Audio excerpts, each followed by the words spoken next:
আসসালামু আলাইকুম প্রিয় শিক্ষার্থীরা, তোমরা কেমন আছো? নিশ্চয়ই ভালো আছো। আমি Rehena Begum, Halima girls school and college online class programme থেকে তোমাদের সকলকে শুভেচ্ছা ও স্বাগতম জানাচ্ছি। আজ আমি এসেছি কাজী নজরুলের একটি বিখ্যাত কবিতা নিয়ে। কবিতাটি পড়াবো তোমাদের অষ্টম শ্রেণীর বাংলা বই থেকে। এই কবিতায় নারী জাতি সম্পর্কে চমৎকার ভাবে, চমৎকার ভঙ্গিতে, চমৎকার লেখনীতে কবি কাজী নজরুল ইসলাম আমাদের এই নারী জাতিকে সম্মান দেখিয়েছেন। তার এই কবিতা পড়ে নারী জাতির সম্মান অনেক গুণ বেড়ে গিয়েছে। শিক্ষার্থীরা, আশা করব তোমরা মনোযোগ সহকারে এই ক্লাসটি দেখবে এবং শুনবে। তাহলে আমরা কবিতায় ফিরে আসি। আজকের কবিতা কাজী নজরুল ইসলামের নারী। আজ এই কবিতাটি পাঠ করে তোমরা নারীর প্রতি শ্রদ্ধাশীল হবে। মানব সভ্যতায় নারীর অবদান যে পুরুষের চেয়ে কম নয় তা জেনে তোমরা নারীর অধিকার সম্পর্কে সচেতন হবে। তাহলে কি শিখবে তোমরা শিক্ষার্থীরা? এই কবিতাটি পড়ে তোমরা নারীর প্রতি শ্রদ্ধাশীল হবে, নারীর অধিকার সম্পর্কে সচেতন হবে, মানব সভ্যতায় পুরুষের চেয়ে নারীর অবদান কোনো অংশে কম নয় সে সম্পর্কে তোমরা জানতে পারবে। তাহলে আসো শিক্ষার্থীরা, আমরা মূল কবিতায় ফিরে যাই। এই নারী কবিতায় কিছু শব্দার্থ রয়েছে, যেমন সাম্য। সাম্য মানে সমতা। আসলে কবি কাজী নজরুল ইসলাম একজন সাম্যবাদী কবি। মহিয়ান, সুমহান, রণ, যুদ্ধ বা লড়াই, কত নারী দিল শিথির সিঁদুর, অসংখ্য নারী স্বামীকে হারিয়েছে, কত মাতা দিল হৃদয় উপারি, হৃদয় ভরা মমতা দিয়ে উৎসাহিত করল নারী, বিজয় লক্ষ্মী নারী, জয়ের নিয়ন্তা দেবী হিসেবে নারীকে কল্পনা করা হয়েছে। ডঙ্কা, ডঙ্কা অর্থ জয় ঢাক। রচা, রচনা করা হয়েছে এমন, অর্থাৎ সৃষ্টি করা হয়েছে এমন। কোনো কিছু রচনা করলে সেটা রচা, সৃষ্টি করা রচা। পীড়ন, পীড়ন হচ্ছে নির্যাতন, শারীরিক নির্যাতন, অত্যাচার, নিপীড়ন। শিক্ষার্থীরা, আমরা কি শিখলাম? পীড়ন হচ্ছে নিপীড়ন, অত্যাচার, নির্যাতন। পীড়া, যন্ত্রণা, কষ্ট, ভোগ। সুপ্রিয় শিক্ষার্থীরা, তোমরা হয়তো ভাবছো আমি কেন তোমাদের সঙ্গে কবি পরিচিতি সম্পর্কে আলোচনা করলাম না। সময় স্বল্পতার কারণে আমি কবি পরিচিতি নিয়ে তেমন বেশি এগুলাম না, কারণ এর আগেও আমরা কাজী নজরুলের কবিতা পড়িয়েছি এবং কবি পরিচিতি সম্পর্কে তোমাদের বলেছি। তাই আজ কবি পরিচিতি না পড়িয়ে মূল কবিতাই পড়াচ্ছি। নারী কবিতাটি পাঠ করলে এর আগে তোমরা জানলে যে আমরা নারীর প্রতি শ্রদ্ধাশীল হব, নারীকে ভালোবাসবো, নারীর প্রতি ভালোবাসা মমতার জাগরণ ঘটবে। অর্থাৎ এই জগতে কোনো কিছুর সৃষ্টির পিছনে শুধুমাত্র পুরুষেরই অবদান নয়, নারীরও সমান ভূমিকা রয়েছে। কবি কাজী নজরুল ইসলাম তার এই নারী কবিতায় চমৎকার ভাবে ফুটিয়ে তুলেছেন তার এই নারীর প্রতি শ্রদ্ধাশীল ভঙ্গিমা। তাহলে আমরা একবার কবিতাটি আবৃত্তি করি। তোমরা আশা করব মনোযোগ সহকারে শুনবে। নারী কাজী নজরুল ইসলাম। সাম্যের গান গাই, আমার চক্ষে পুরুষ রমণী, কোনো ভেদাভেদ নাই। বিশ্বে যা কিছু মহান সৃষ্টি চির কল্যাণকর, অর্ধেক তার করিয়াছে নারী, অর্ধেক তার নর। বিশ্বে যা কিছু এলো পাপ তাপ বেদনা অশ্রু বাড়ি, অর্ধেক তার আনিয়াছে নারী, অর্ধেক তার নর। জগতের যত বড় বড় জয়, বড় বড় অভিযান, মাতা ভগ্নী ও বধূদের ত্যাগে হইয়াছে মহান। কোন রণে কত খুন দিল নর, লেখা আছে ইতিহাসে, কত নারী দিল সিথির সিঁদুর, লেখা নাই তার পাশে। কত মাতা দিল হৃদয় উপারি, কত বোন দিল সেবা, বীরের স্মৃতি স্তম্ভের গায়ে লিখিয়া রাখিয়াছে কেবা। কোন কালে একা হয়নি কো জয়ী, পুরুষের তরবারি, প্রেরণা দিয়েছে শক্তি দিয়েছে বিজয়া লক্ষ্মী নারী। সে যুগ হয়েছে বাসি, যে যুগে পুরুষ দাস ছিল না কো, নারীরা ছিল দাসী।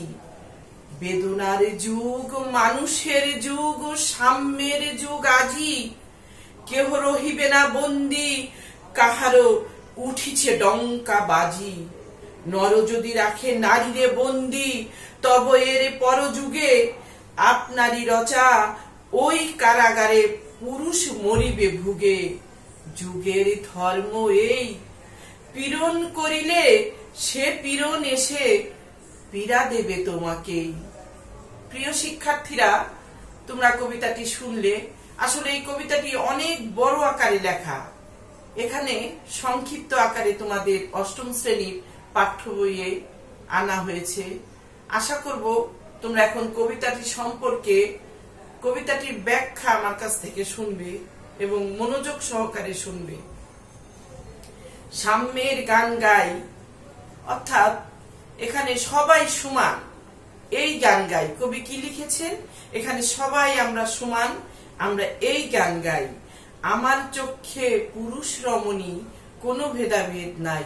কবি বলেছেন আমার এই চোখে পুরুষ আর রমণী, কে পুরুষ কে মহিলা, এর কোনো ভেদাভেদ নাই। বিশ্বের যা কিছু মহান সৃষ্টি চির কল্যাণকর, অর্ধেক তার করিয়াছে নারী, অর্ধেক তার নর। এই যুগে যা কিছু সৃষ্টি হয়েছে শুধুমাত্র একমাত্র পুরুষের কারণেই তা সৃষ্টি হয়নি, এর পিছনে নারীর ভূমিকা অনবদ্য। একমাত্র পুরুষই সব করতে পারে না। শিক্ষার্থী বন্ধুরা, পুরুষ নারী একে অপরের উপর নির্ভরশীল। এই জগতে যা মহান সৃষ্টি হয়েছে তার কোনো অংশেই পুরুষের থেকে নারীর ভূমিকা কম নয়। পুরুষের পাশাপাশি নারী সমান তালে এই জগৎ সৃষ্টির পরে যত কিছু সৃষ্টি হয়েছে তার ভূমিকা রেখেছে। তাই বিশ্বে যা কিছু মহান সৃষ্টি চির কল্যাণকর, অর্ধেক তার করিয়াছে নারী, অর্ধেক তার নর। কবি কাজী নজরুল ইসলাম এই পংক্তি দুটো দিয়ে চমৎকার ভাবে তোমাদেরকে বুঝিয়েছেন যে পুরুষের থেকে নারীর অবদান কোনো অংশে কম নয়। জগতের যত বড় বড় জয়, বড় বড় অভিযান, মাতা ভগ্নী ও বধূদের ত্যাগে হইয়াছে মহিয়ান। এই জগতে যত বড় জয় এসেছে তার পিছনে শুধু পুরুষের ভূমিকা নয়, মা, বোন, বউ, সবাই, সবার ত্যাগের বিনিময়ে এই জগতে সবকিছু হয়েছে। যেমন দেখো ৭১-এর মুক্তিযুদ্ধের কথা তোমরা হয়তো সবাই জানো। এই যুদ্ধে শুধুমাত্র পুরুষ ভূমিকা রাখেনি, শুধুমাত্র পুরুষরাই মুক্তিযুদ্ধ করেনি। এই যুদ্ধের পিছনে অনেক নারীর অবদান স্বর্ণাক্ষরে লেখা রয়েছে। শুধুমাত্র পুরুষরাই এই দেশ স্বাধীন করেছে তা নয়, নারীরাও চমৎকার ভাবে তাদের এই উপস্থাপনা, যুদ্ধের পিছনে ভূমিকা, অনবদ্য ভূমিকা রেখেছে এই নারীরা। কোন রণে কত খুন দিল নর, লেখা আছে ইতিহাসে, কত নারী দিল সিথির সিঁদুর, লেখা নাই তার পাশে। আমাদের এই ইতিহাসের পাতা খুললে দেখা যাবে যে কত পুরুষ কোন যুদ্ধে শহীদ হয়েছে তার হিসেব লেখা আছে, কিন্তু কত স্ত্রীর সিঁদুর মুছে গিয়েছে সেই হিসেব কোনো ইতিহাসের পাতায় লেখা নাই। কবি কাজী নজরুল ইসলাম চমৎকার ভাবে এই কবিতার লাইনে তোমাদের সেই কথা তুলে ধরেছে। কত মাতা দিল হৃদয় উপারি, কত বোন দিল সেবা, বীরের স্মৃতি স্তম্ভের গায়ে লিখিয়া রেখেছে কেবা। অর্থাৎ কত মাতা তার সন্তানকে দান করে দিয়েছে, সন্তান ত্যাগ করেছে, নিজের জীবন উপারি করে দিয়েছে, কত বোন সেবা করেছে। কোন বীরের স্তম্ভে সেটা লেখা আছে? কেউ কি লিখেছে নারীর অবদানের কথা? কোন কালে একা হয়নি কো জয়ী, পুরুষের তরবারি প্রেরণা দিয়েছে, শক্তি দিয়াছে বিজয়া লক্ষ্মী নারী। কবি চমৎকার ভাবে এখানে লিখেছেন, ওই পুরুষের তরবারি কখনো একা জয়ী হতে পারেনি। ওই পুরুষ তরবারি ধরার আগে তাকে শক্তি কে দিয়েছে, উৎসাহ কে দিয়েছে? এই নারী তাকে শক্তি দিয়েছে, উৎসাহ দিয়েছে, প্রেরণা দিয়েছে। শিক্ষার্থীরা, যে কোনো জিনিস সৃষ্টির পিছনে দেখেছো নারীর ভূমিকা কতটুকু? প্রত্যেকটা জিনিস উদ্ভাবনের পিছনে নারীর ভূমিকা রয়েছে। যত যুদ্ধে পুরুষ যাক না কেন, পুরুষের সমস্ত অবদানের পিছনে নারী যুদ্ধে না গেলেও এই পুরুষকে উৎসাহ, প্রেরণা, অনুপ্রেরণা দিয়েছে এই নারী।